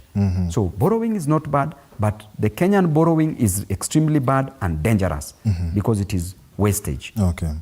Tony is saying, ask Babu to look for the boys who were abducted so that they can join us tomorrow morning. Have you initiated any search and rescue? Actually, I've really communicated, and I also moved in a few police stations today. Okay. And I went to look for Shadi because I've known Shadi from 2009. When I joined in 2008, Shadi was in second year, I was in first year. From 2009, when I was contesting for a seat in SONU Students Organization of Nairobi University. Because I really feel that that such a young man or any other person, that shouldn't happen to them just because they're fighting for their rights. So we are still searching for this person, and because there was CCTV that also revealed on how he was being abducted, we know that we will get the faces of these officers who did so with time. And I know that wherever Shadi is, I'm really praying that he is safe, and that should not prevent any Kenyan from going on the streets tomorrow. Go there, demonstrate peacefully, just do it because it is a constitutional right. So long as you do it within the tenets of the Constitution, there is no problem. Do not listen to Kindiki. Whatever he said was pure gibberish, pure balderdash, and do not listen to that. So listen to your soul. Remember that we have already lost as Kenyans. So there is nothing more to lose except the chains. Yes. Ask Babu, Boni asking, ask Babu what is his plans for the education sector that has been deemed by the UDA government. The education sector is simple. The moment you finish with the finance bill, Gen Zs, the next thing is education. It's lower cost of education. And it will be done in the same way. It will be done in the same way. And the same best way is the streets. Let the streets, let the cost of education be lowered in the streets. And it shall happen because they still do not listen. And the moment we finish this, we go to education. One item at a time. One item at a time. Hello, sir. Hi to Babu. My question is, Frank is asking, I seem to have lost that question. We'll be getting later, but I saw the glimpse of it is that why, if you could offer that advice in actuality as in a position of leadership, if you were to vie for a different position, would you be able to implement this? Because we have seen leaders come and say these things before, but when they get into office, the implementation is quite different. You know, Maringa, I'm one of the members of parliament who has been ranked by Infotrack, that is a credible research firm, and other research firms. They've ranked me as among the top performers, among the top performing members of parliament in Kenya. And because of my work, that is why I was re-elected by the people of Embakasi's constituency, doubling the votes of my opponent, right? That shows you that I was doing something. Yes. And if you can be entrusted with something little, you can be given something big. As a story is told of a king in the book of Luke in the Bible, the king who left to be crowned a master. Then he called his 3 servants. One servant he gave 5 minas, and the second servant he gave 3 minas, and the third servant he gave 1 mina. Then after being crowned, when he came back, he called all the servants. Then the first servant to whom he gave 5 minas, said clearly that, Master, you gave me 5, I doubled it, I invested, and here are the 10 minas. He was given 10 cities to manage. The second one said, my master, I used the 3 minas you gave me, and I spent them well. Here are 6 minas, I doubled them. And he gave him six regions to man, to take care of, to take charge of. And then the last servant, whom was given 1, came and said, my master, I knew you. And I knew that you're a bad man. I knew you were a greedy man. And the one that you gave me, I knew you'd ask it back. Therefore, I kept it and I've brought it back. Then that servant said that you are a foolish master, right? You are not a wise master. You are not a servant, sorry. You are a foolish servant. You are not a wise servant. And therefore, even this one that you have shall be taken away from you and given to those who have. And that is why Jesus Christ said that, the little that you have, if you don't use it well, shall be taken away from you and added to those who have. And therefore, me as Babu Owino, the little that I was entrusted with, I've doubled it. And now it is in the eyes of the Kenyans, in the hands of Gen Zs, in the hands of millennials, in the hands of the Generation X and baby boomers, in their hands to determine what to give me as Babu Owino. Yeah, we found the question from Frank. He says, hello, sir, question to Babu. My question is, can Babu and some other bright opposition leaders sit with the president and share these bright ideas and give such advice of stabilizing the economy? Frank. I told you, Maringa, you cannot advise the president. The president advises his advisors on how to advise him. Okay. So there is no need of sitting with him.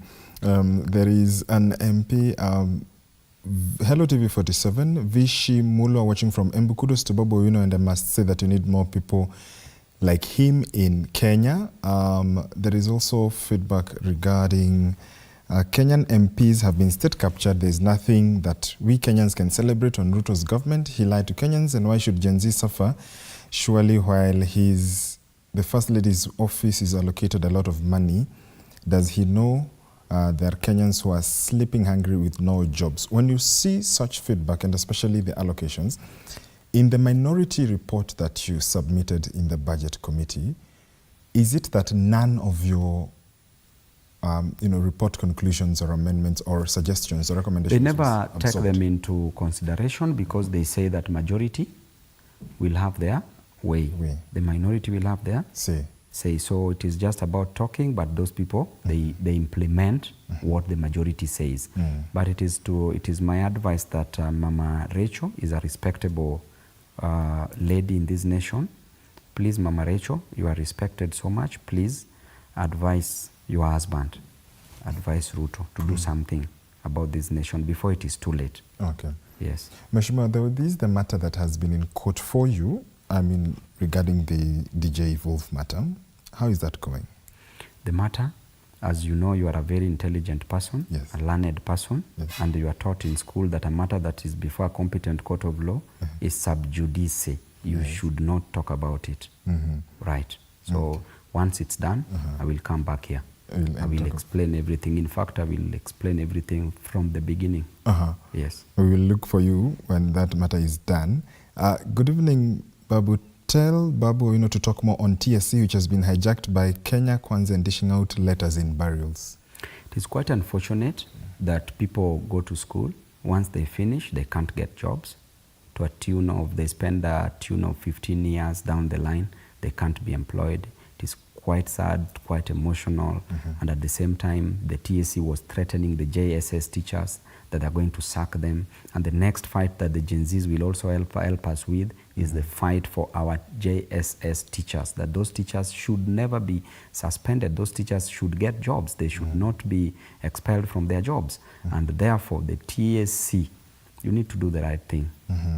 Do the right thing because it is the right thing that you should do. And the right thing that should be done is to issue jobs based on merit. Based on merit, nothing else. Do not issue letters through backdoor. Do not discriminate on other Kenyans. All Kenyans are the same, irrespective of how they voted, irrespective of their tribes, irrespective of where they come from. A Kenyan is a Kenyan, and therefore they must be respected as such. Hello, kindly ask Mheshimiwa Babu, kwa sababu kama ile karate skill is still at par, we use it tomorrow. Yeah, you know, I started training long ago, and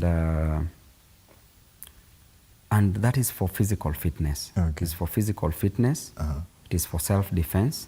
If a police officer comes on the wrong side and provokes, then it can be applied on their jaws. Yes, but generally it's for physical fitness. And karate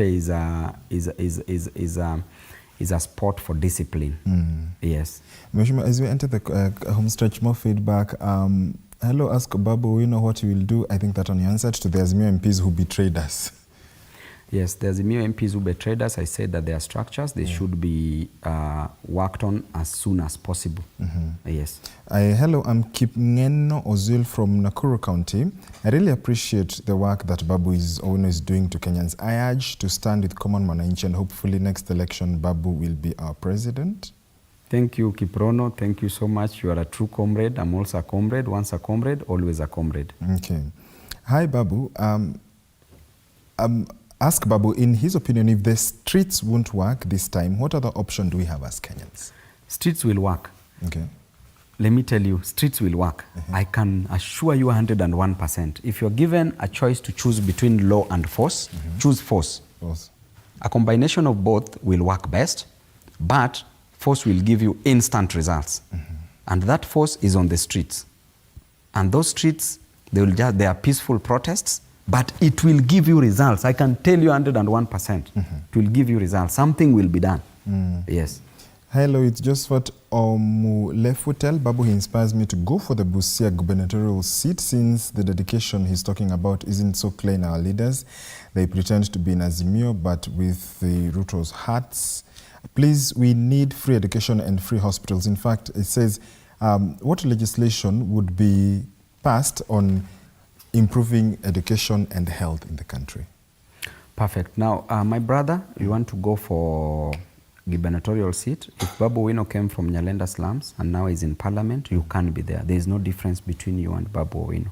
You can be there anytime. Just be dedicated, be passionate about what you want, be consistent, be disciplined, work hard, and above all, put God first, because the Bible says that you seek ye unto the kingdom of God first, and every other thing shall be added unto you.